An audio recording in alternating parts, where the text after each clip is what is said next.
नमस्कार दोस्तों, एक बार फिर से आप सभी का स्वागत है आपके अपने YouTube channel Indian technical institute पर।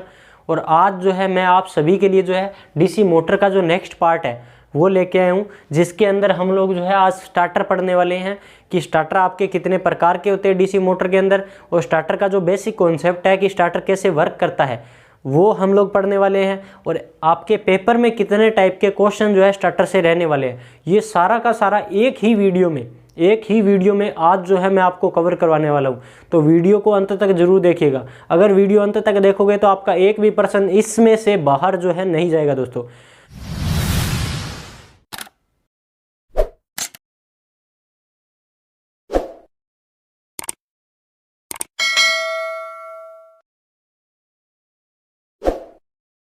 चलिए दोस्तों शुरू करते हैं। तो स्टार्टर जो है उसके बारे में सबसे पहले अपने बेसिक बात करते हैं कि स्टार्टर जो है उसको उपयोग करने की जरूरत क्यों पड़ी, कोई रीजन होगा। तो उसके लिए एक सिंपल सा अपने यहाँ पर वाइंडिंग बना लेते हैं, आर्मेचर वाइंडिंग बना लेते हैं और एक फील्ड वाइंडिंग बना लेते हैं। अब देखिए ये मैंने एक फील्ड वाइंडिंग और एक आर्मेचर वाइंडिंग बनाई, जिसको मैंने जोड़ने के बाद में एक शंट मोटर बना दी और शंट मोटर को मैंने डीसी सप्लाई दे दी। अब देखिए ये मेरी एक शंट मोटर है, तो ये शंट मोटर मेरी बिना स्टार्टर के भी तो चल सकती थी। हमने जो है पीछे की वीडियो में पढ़ के आए थे कि एक शंट मोटर को आप सप्लाई दोगे तो सप्लाई देने के बाद में वो मोटर चलेगी।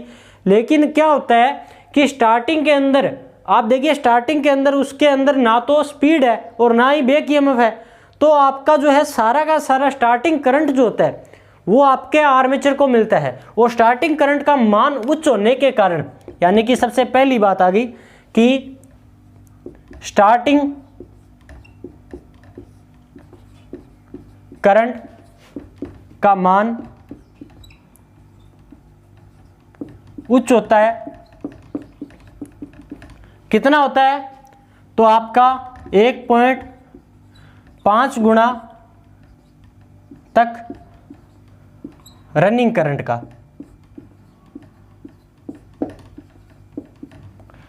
अब देखिए स्टार्टर की जरूरत क्यों पड़ी, तो स्टार्टिंग करंट का मान बहुत ज्यादा होता है, 1.5 गुना तक होता है। और यहां पर आपका ना तो बैक ईएमएफ है और ना ही आपकी जो है गति है। ना तो आपका बैक ईएमएफ लगा हुआ है, तो बैक ईएमएफ नहीं लगा हुआ है, तो बैक ईएमएफ ना होने के कारण देखिए आर्मेचर जो है उसको आपका स्टार्टिंग करंट मिलेगा और स्टार्टिंग करंट का मान बहुत ज्यादा है। लेकिन हम पढ़ते हैं कि आर्मेचर का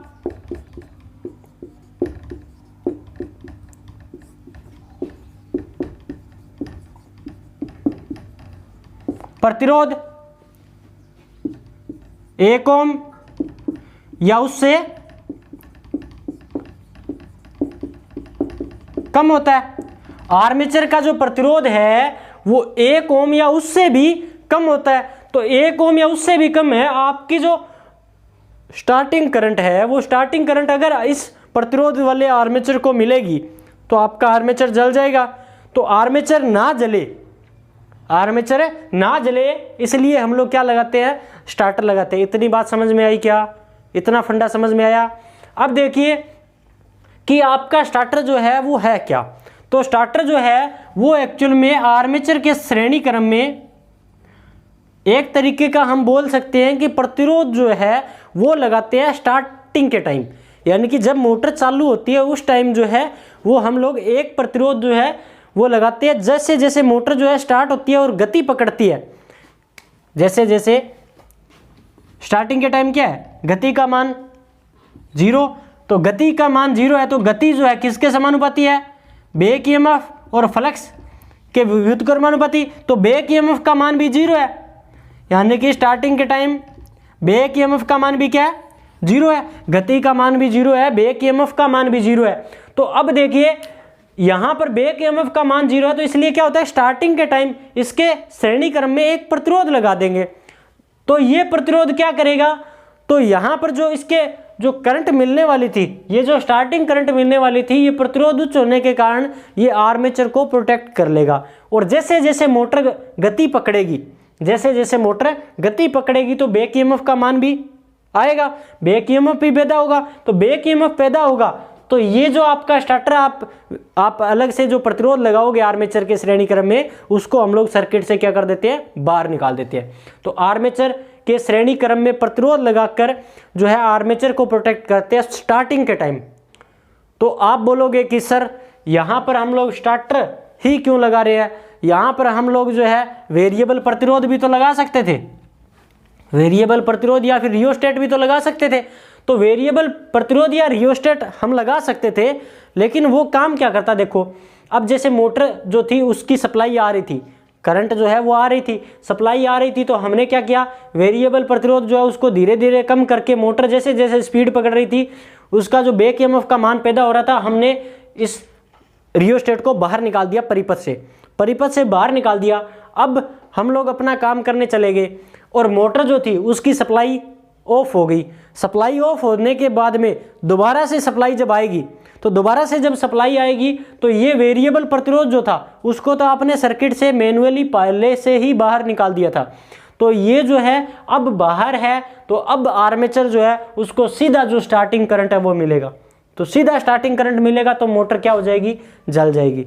ठीक है, तो दोनों कंडीशन में मोटर जो है वो ना जले, तो उसके लिए क्या होता है कि उस आपका जो स्टार्टर होता है उसका डिजाइन अभी अपने करने वाले हैं 2.3 पॉइंट, उसमें समझ में आएगा कि आपका जो स्टार्टर होगा उसमें क्या होता है कि एक एनवीसी लगी होती है, ठीक है, जो आपके हैंडल को पकड़ के रखती है, और जैसे ही आपकी सप्लाई ऑफ होती है तो वो आपका जो मोटर होती है उसका जो स्टार्टर होता है उसको भी पूरा का पूरा ऑफ कर देती है, जिसके बाद में अगर सप्लाई आ भी जाएगी तो मोटर जलेगी नहीं, उसको दोबारा से हम स्टार्ट करना ही पड़ेगा, अपने आप वो स्टार्ट नहीं होगी।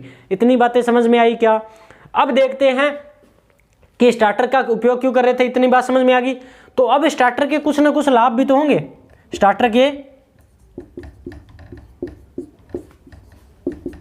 लाभ, तो स्टार्टर के कुछ ना कुछ आपके लाभ भी तो होंगे।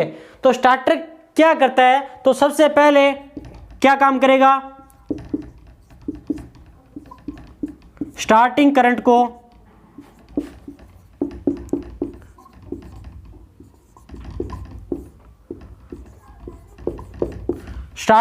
को कंट्रोल करता है। दूसरा काम क्या करता है, तो नो वोल्ट क्वाइल, इसमें जो है नो वोल्ट क्वाइल लगी होती है या फिर नो वोल्ट रिले लगी होती है।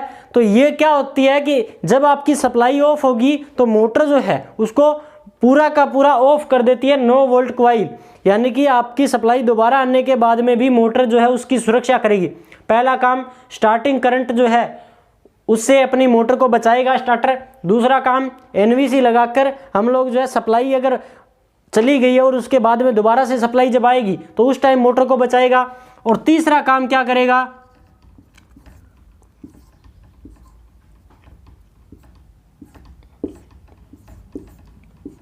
OLC या फिर OLR इसके अंदर लगी होती है। तो ये OLC या OLR क्या करती है कि जब मोटर जो है ओवरलोड होती है, मोटर ओवरलोड की कंडीशन आती है तो उससे जो है मोटर को प्रोटेक्ट कर देता है। तो मोटर जो है उसकी ओवरलोड से भी प्रोटेक्शन होगी। अब इसके बाद में चौथा हम बोल सकते हैं कि मोटर जो है उसकी शॉर्ट सर्किट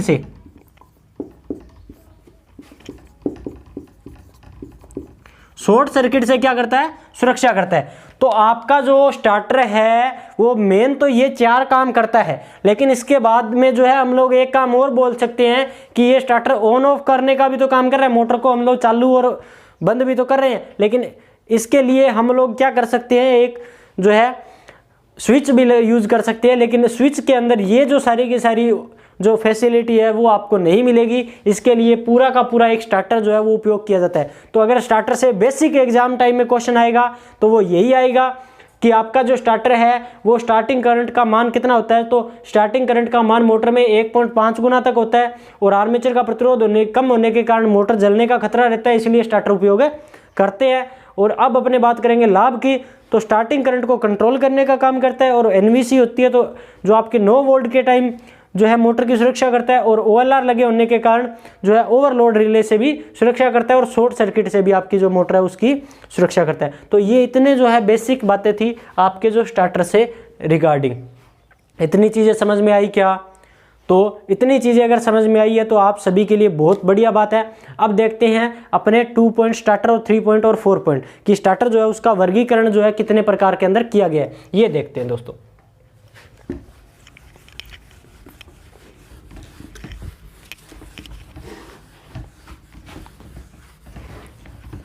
अपना समय खराब ना हो इसके लिए मैं स्टार्टर का डायग्राम पहले से बना लेता हूं। तो सबसे पहले अपने बात करते हैं यहाँ पर 2 पॉइंट स्टार्टर के बारे में कि जो 2 पॉइंट स्टार्टर है वो कहाँ पर उपयोग किया जाता है और उसकी जो वर्किंग है वो किस तरह की है। अब देखिए ये आपको जो डायग्राम दिखाया गया है ये एक्चुअल में 2 पॉइंट स्टार्टर का है। तो सबसे पहले अपने जो बात करेंगे कि जो 2 पॉइंट स्टार्टर है उसका उपयोग कहाँ पर किया जाता है। तो आपकी जो सीरीज मोटर होती है, आपकी जो सीरीज मोटर होती है, उस सीरीज मोटर के अंदर आपका जो 2 पॉइंट स्टार्टर है उसका उपयोग है, सीरीज मोटर में आपका जो 2 पॉइंट स्टार्टर है उसका उपयोग किया जाता है। तो अगर आपसे पूछ लिया जाए कि 2 पॉइंट स्टार्टर का उपयोग कहाँ पे किया जाता है तो सीरीज मोटर में उपयोग किया जाता है। पहला क्वेश्चन क्लियर हो जाना चाहिए यहाँ पे। अब देखिए यहाँ पर जो है इससे ऊपर का जो डायग्राम दिया गया है ये तो स्टार्टर का डायग्राम है, इसके नीचे की तरफ आप देखोगे तो ये आपकी क्या लगी हुई है, सीरीज मोटर लगी हुई है। तो ये सीरीज मोटर लगी हुई है और इसके साथ में यहाँ पर 2 फ्यूज लगे हुए हैं और 2 स्विच लगा रखे अपने, ठीक है। अब इसकी वर्किंग देखते हैं कि वर्किंग क्या है या फिर कैसे है। तो यहाँ पर जो आपको स्टड दिए गए हैं अलग अलग, अब अलग अलग आपको जो स्टड दिए गए हैं, अब देखिए ये जो स्टड होते हैं ये आपके पूछ लिया जाता है कि आपके स्टार्टर में स्टड किसके बने होते हैं। तो स्टड जो होते हैं वो पित्तल धातु के बने होते हैं। स्टड जो है आपका 2 पॉइंट 3 पॉइंट या 4 पॉइंट जितने भी प्रकार के जो स्टार्टर होंगे उनके अंदर जो स्टड होंगे वो हमेशा पित्तल धातु के ही बने होंगे। अब ये जो प्रतिरोध लगा रखे हैं इसने यहाँ पर जो रेजिस्टेंस लगा रखे हैं ये हमेशा यूरेका या फिर मैग्नीन, यूरेका या फिर मैग्नीन जो धातुएं हैं उनके आपके यहाँ पर जो प्रतिरोध है वो लगे होते हैं। तो ये 2 क्वेश्चन और आ गए। पहला 2 पॉइंट स्टार्टर कहाँ पे उपयोग किए जाते हैं, तो 2 पॉइंट स्टार्टर सीरीज मोटर में उपयोग किए जाते हैं। स्टड किसके बने होते हैं, पित्तल के। और यहाँ पर आपके जो यूरेका धातु और मैग्नीन जो धातुएं हैं उनके आपके ये जो प्रतिरोध बने हुए हैं ये होते हैं। अब हम इसकी वर्किंग देखते हैं कि ये कैसे होता है। तो हमने क्या किया, यहाँ से सप्लाई दी, तो सप्लाई देने के बाद में एक तो यहाँ से आप जैसे मान लीजिए ये आपका डीसी सप्लाई का माइनस पॉइंट है और ये आपका प्लस पॉइंट है, ठीक है। तो यहाँ से आपने इसको सप्लाई दी तो माइनस जो है इसको सीधा मिल गया। अब प्लस देखिए यहाँ से आप इसको सप्लाई दे रहे हो। अब ये जो कनेक्टिंग आर्म है ये यहाँ पर इसकी कनेक्टिंग आर्म है ये किसकी बनी होती है, तो ये कास्ट आयरन की बनी होती है। ये किसकी बनी होती है, कास्ट आयरन की बनी होती है। तो एक क्वेश्चन और आ गया, तो ये कास्ट आयरन की बनी होती है। अब देखिए यहाँ से आपने सप्लाई दी, सप्लाई देने के बाद में अब मोटर किस कंडीशन में है, ऑफ कंडीशन में है। अब हम इसको क्या करेंगे, इस हैंडल को यहाँ से घुमाएंगे, स्टड पहले पे लेके आएंगे। तो पहले स्टड पे जब ये आएगी तो अब देखिए यहाँ से ये जो वायर थी ये यहाँ से कनेक्ट होगी इसके साथ में और ये यहाँ से आपका जो है प्लस पॉइंट इसको मिल गया। तो अब देखिए इतना जो प्रतिरोध था वो इसके श्रेणी क्रम में जुड़ा या नहीं जुड़ा। हम यही तो पढ़ के आए हैं पीछे कि स्टार्टर के अंदर क्या होता है कि ये जो आर्मेचर वाइंडिंग है इसके श्रेणी क्रम में हम लोग क्या लगाते हैं, तो यहाँ पर आप जो है प्रतिरोध लगाते हो अलग से।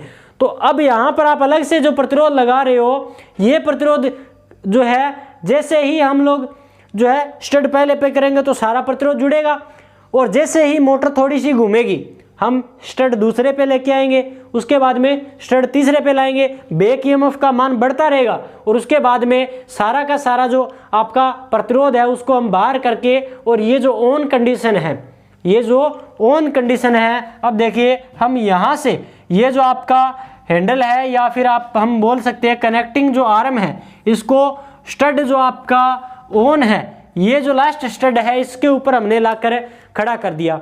अब इस लास्ट जो आपका स्टड है इसके ऊपर आने के बाद में सारा प्रतिरोध देखिए सर्किट से क्या हो गया, बाहर हो गया।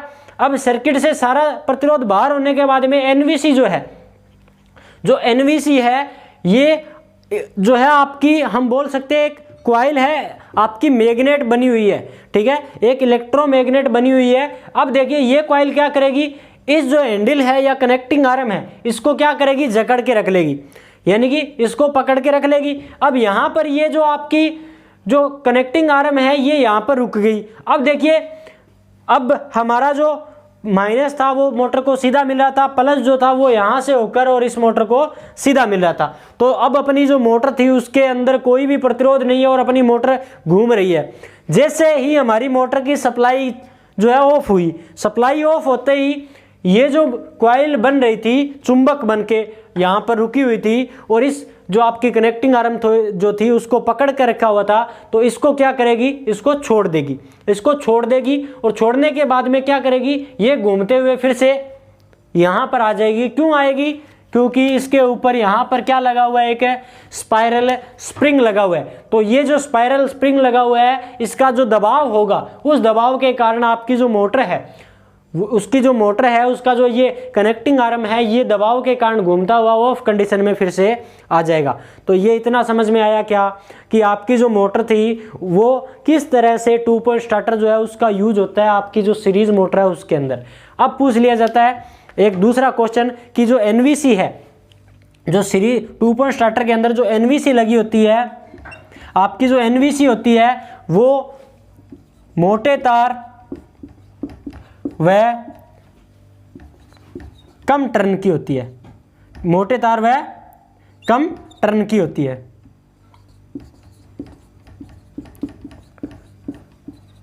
पहला क्वेश्चन अगर आपसे पूछ लिया जाए कि एनवीसी होती है मोटे तार और कम टर्न की होती है, ये आपको पता होना चाहिए। दूसरा, अब देखिए एनवीसी जो है कहां पर जुड़ी हुई है, एनवीसी कहां पर जुड़ी हुई है, तो आपकी जो मोटर है उसके श्रेणी क्रम में, हम बोल सकते हैं आर्मेचर के श्रेणी क्रम में या फिर सीरीज फील्ड के श्रेणी क्रम में, या फिर अगर वो बोले मोटर के श्रेणी क्रम में, तो सारे आंसर सही है, मोटर के श्रेणी क्रम में।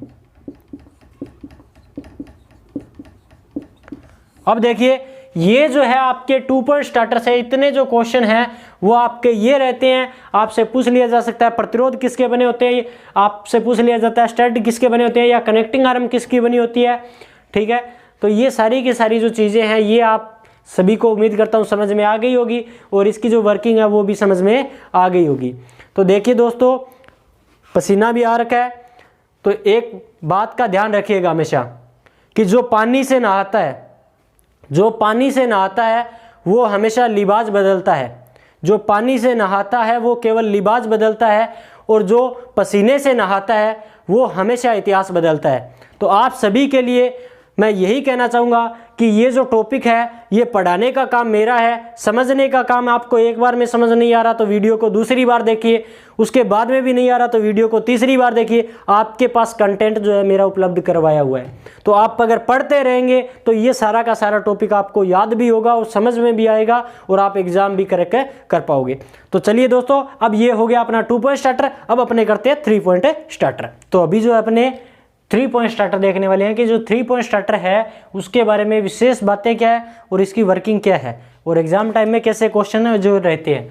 तो अब देखिए इसके अंदर वो तो सारे के सारे सेम ही रहेंगे कि ये प्रतिरोध किसके बने होते हैं, स्टड किसके बने होते हैं, या फिर आपका जो है ये जो कनेक्टिंग आर्म है या फिर हम बोल सकते हैं हैंडल जो है वो किसका बना होता है।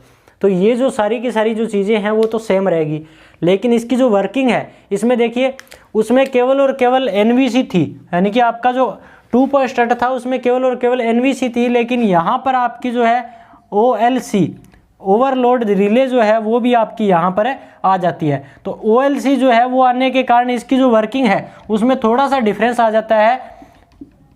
तो वो जो अपने डिफरेंस आता है वो देखने वाले कि डिफरेंस क्या है। तो अब देखिए सबसे पहली बात तो कि ये जो मोटर है ये कहाँ पर उपयोग की जाती है, तो आपकी जो ये जो है 3 पॉइंट स्टार्टर है ये कौन सी मोटर में उपयोग किया जाता है, तो ये आपका शंट और कंपाउंड मोटर में उपयोग होता है। ये आपका शंट और कंपाउंड मोटर में उपयोग होता है। तो अगर ये शंट और कंपाउंड में उपयोग हो रहा है तो हमें 4 पॉइंट स्टार्टर बनाने की जरूरत क्यों पड़ी, तो कोई ना कोई रीजन होगा। तो 4 पॉइंट स्टार्टर बनाने की रीजन जो है वो क्या था कि यहां पर जो आपका 3 पॉइंट स्टार्टर है वो केवल और केवल स्थिर स्पीड की, स्थिर गति की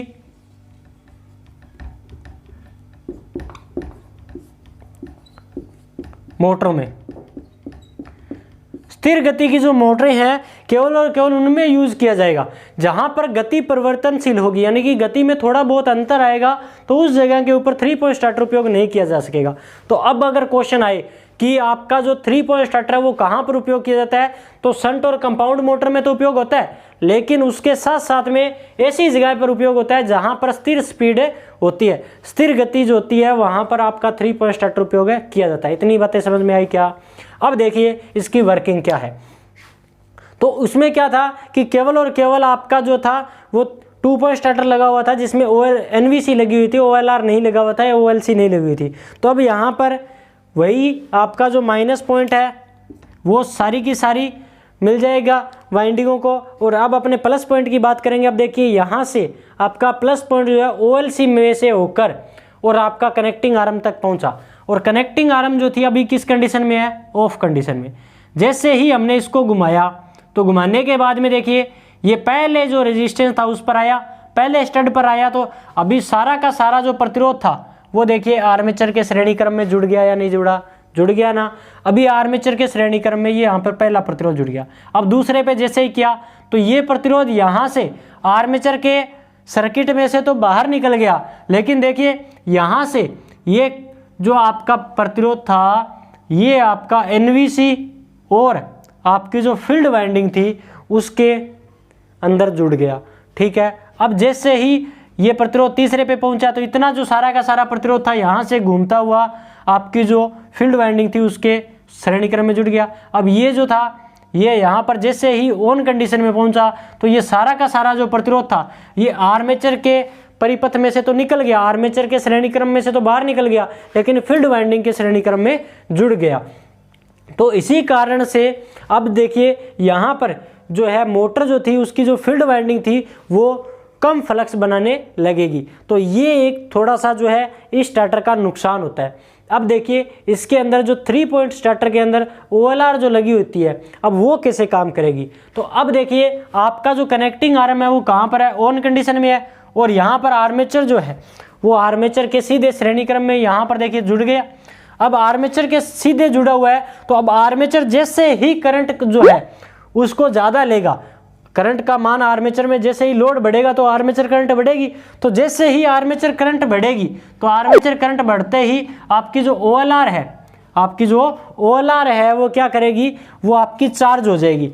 OLR जो है आपकी चुंबक बना लेगी, और चुंबक बनाने के बाद में क्या होगा कि यहाँ पर ये जो आपका होल्डिंग था ये ऊपर सरक जाएगा। ऊपर सरकने के बाद में देखिए ये जो दोनों आपकी कॉइलें कहाँ से आ रही है दोनों टर्मिनल, तो ये आपके NVC के दोनों टर्मिनल है। तो अब क्या करेगा ये NVC के जो दोनों टर्मिनल है उनको क्या कर देगा? शॉर्ट कर देगा। तो NVC के दोनों टर्मिनल शॉर्ट होते ही आपकी जो NVC है वो डिस्चार्ज हो जाएगी, यानी कि चुंबक बनाना बंद करेगी, और चुंबक बनाना NVC जैसे ही बंद करेगी आपकी जो मोटर है वो क्या हो जाएगी? बंद हो जाएगी, क्योंकि उसका जो हैंडल जो था जिसको NVC ने पकड़ रखा था वो हैंडल को क्या करेगी? छोड़ देगी। तो ये जो सारी की सारी वर्किंग है ये आपकी 3 पॉइंट स्टार्टर की रहती है। तो 3 पॉइंट स्टार्टर के अंदर अगर आपसे पूछ लिया जाए पहला क्वेश्चन कहाँ पर, तो शंट मोटर में और आपकी स्थिर गति की मोटरों में उपयोग होता है। और दूसरा अगर क्वेश्चन की बात करूँगा तो NVC, जो NVC है वो पतले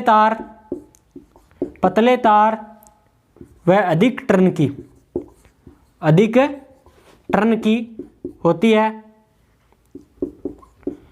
और अगर मैं बात करूंगा कि NVC कहां पर जुड़ी होती है, तो NVC देखिए कहां पर जुड़ी हुई है, तो NVC आपकी जो है फील्ड वाइंडिंग के साथ में जुड़ी हुई है। तो NVC जो है फील्ड वाइंडिंग के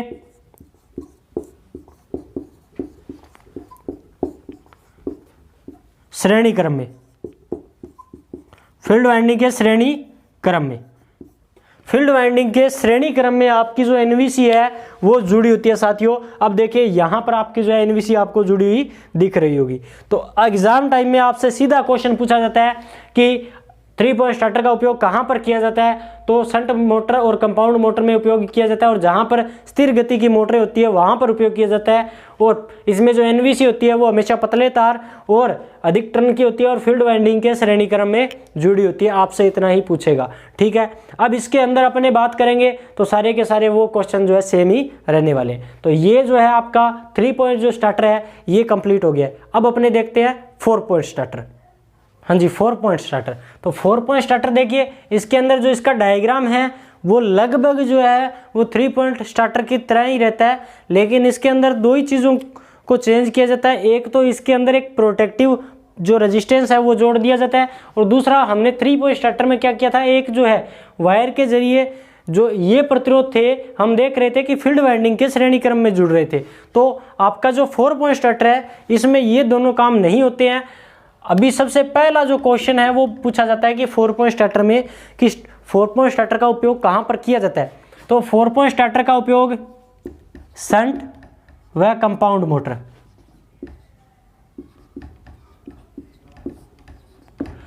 शंट व कंपाउंड मोटर में, लेकिन शंट व कंपाउंड मोटर की अंदर जहां पर गति परिवर्तनशील हो, गति परिवर्तनशील हो, गति परिवर्तनशील हो, ऐसी जो जगहें होंगी वहां पर आपका जो 4 पॉइंट स्टार्टर है उसका उपयोग किया जाता है। तो पहला क्वेश्चन कि कहां पर उपयोग किया जाता है, तो शंट और कंपाउंड मोटर में, और जहां पर गति परिवर्तनशील हो वहां पर उपयोग किया जाता है। और इसमें देखिए आपकी जो एनवीसी लगी हुई है, एनवीसी जो लगी हुई है वो आपका प्रोटेक्टिव प्रतिरोध के श्रेणी क्रम में लगी हुई है। तो एनवीसी पतले तार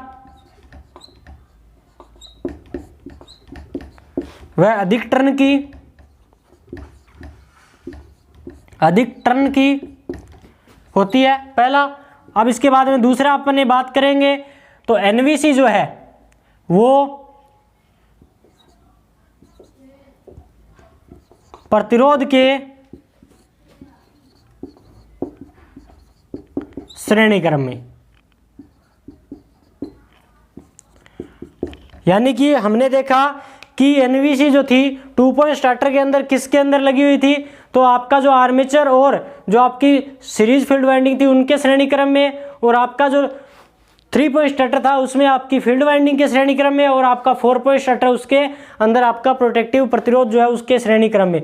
तो ये आपकी बदल रही है, तो एग्जाम टाइम में इसके क्वेश्चन पूछने के चांसेस ज़्यादा है। और एनवीसी वहाँ पर पतले तार और अधिक टर्न की थी आपके 3 पॉइंट स्टार्टर में, और 2 पॉइंट स्टार्टर में जो है मोटे तार और कम टर्न की होती है। तो वहाँ पर जो है इसके जो क्वेश्चन है वो पूछने के चांसेस है। और यूज जो है, यूज तो पूछता है, तो यूज कहाँ पर हो रहा है, तो शंट और कंपाउंड मोटर में जहाँ पर गति परिवर्तनशील है वहाँ पर। अब इसकी वर्किंग देखते हैं। वर्किंग में सारी की सारी जो प्रतिरोध वगैरह है, स्टड वगैरह, वो तो सेम रहेंगे। अब इसके अंदर जो चेंज हो रहे हैं वो चेंज क्या हो रहा है, तो पहले हम लोग क्या कर रहे थे कि जब इस कनेक्टिंग आर्म को घुमा रहे थे, कनेक्टिंग आर्म को घुमाते टाइम प्रतिरोध जब हटा रहे थे, तो प्रतिरोध क्या था कि आपकी फील्ड वाइंडिंग के श्रेणी क्रम में जुड़ रहा था, जिसके कारण मैंने बोला कि फ्लक्स के ऊपर प्रभाव पड़ता है। तो अब क्या होगा कि जैसे जैसे कनेक्टिंग आर्म जो है उसको आप घुमाओगे, तो घुमाने के बाद में एक यहाँ पर एक पत्ती लगी होती है जिसके द्वारा आपकी एनवीसी को सप्लाई मिल जाती है और फील्ड वाइंडिंग को सीधा सप्लाई मिल जाती है। तो वो आपका जो प्रतिरोध है वो फील्ड वाइंडिंग के श्रेणी क्रम में जोड़ने की जरूरत नहीं पड़ती। तो इसको जैसे ही घुमाओगे, तो घुमाने के बाद में एक कंडीशन आएगी कि एनवीसी आपकी जो कनेक्टिंग आर्म है इसको होल्ड करके रख लेगी, और जैसे ही सप्लाई जाएगी तो आपकी ऑफ कर देगी। तो बाकी की जो सारी की सारी जो चीज़ें हैं वो तो रहेगी सेम, बस इतनी जो चीज़ें हैं वो इसके अंदर चेंज हो रही थी।